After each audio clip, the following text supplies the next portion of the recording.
আর কিছুক্ষণের মধ্যে আমাদের অনুষ্ঠান শুরু হতে চলেছে। এই কথাটা প্রত্যেকটা জায়গায় শুনছি, অনুষ্ঠান শুরু কখন হবে? লোকে নানান কথা বলবে, কিন্তু এটা আমাদের করণীয় কাজ, আমাদেরকে বলতেই হবে যা কিছুক্ষণের মধ্যে আমাদের অনুষ্ঠান শুরু হতে চলেছে। রাস্তার উপরে যে বাইকটি রাখা আছে, কমিটি ছেলেদেরকে বলবো মালিককে পিঠে বেঁধে রেখে বাইকটা লুকিয়ে রাখো, যাতে পরে বেঁচে আমরা মাল খেতে পারি। একটি বিশেষ ঘোষণা, খিচুড়ি প্রসাদের জন্য যে চাঁদা আমরা সংগ্রহ করেছিলাম, সে খিচুড়ি প্রসাদ আমরা দিতে পারবো না। তার কারণ সেই টাকায় আমরা বাংলা মাল খেয়ে নিয়েছি। ওরে পাগল, কি সব বলছিস তুই?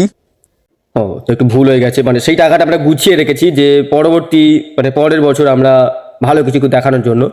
আর যে সমস্ত ভলেন্টিয়ার ভাইরা রয়েছে তাদের উদ্দেশ্যে বারবার করে আমি বলছি, মাল সম্পূর্ণ একা খেয়ে নিও না, আমার জন্য একটু রেখো। আবার সেই ভুলভাল কথা বলিস।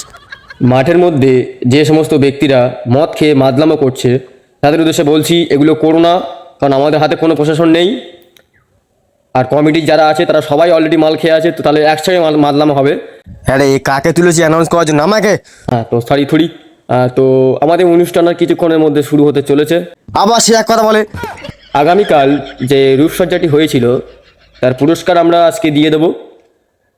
রূপসজ্জাতে যিনি প্রথম হয়েছেন উনি সেজেছিলেন মানুষ। তো আমি ওনাকে কোশ্চেন করেছিলাম যে কেন মানুষ সাজলেন, উনি বললো আমি জানি না কেন মানুষ সাজলাম। তাও উনি মানুষ সেজে প্রথম স্থান অধিকার করেছেন। ওনার জন্য অসংখ্য পায়ের তালি আমরা চেয়ে নেব। উনি আসছেন, আপনারা ধৈর্য সহকারে বসুন, কেউ মদ খেয়ে মাদলামি করবেন না। যে কজন মদ খেয়ে মাদলামি করছে সবকটা কাউন্সিলের ছেলে আছে। একে ধরে মার তো, মার মার ধরে মার। থুড়ি, যাই হোক, সবাই শান্তভাবে বসুন, আমাদের অনুষ্ঠানটি সাফল্যমণ্ডিত করুন, এই বলে আমি আমার বক্তব্য শেষ করলাম। আর একটি বিশেষ ঘোষণা, আর কিছুক্ষণের মধ্যে আমাদের অনুষ্ঠান মার মার মার মার মার মার।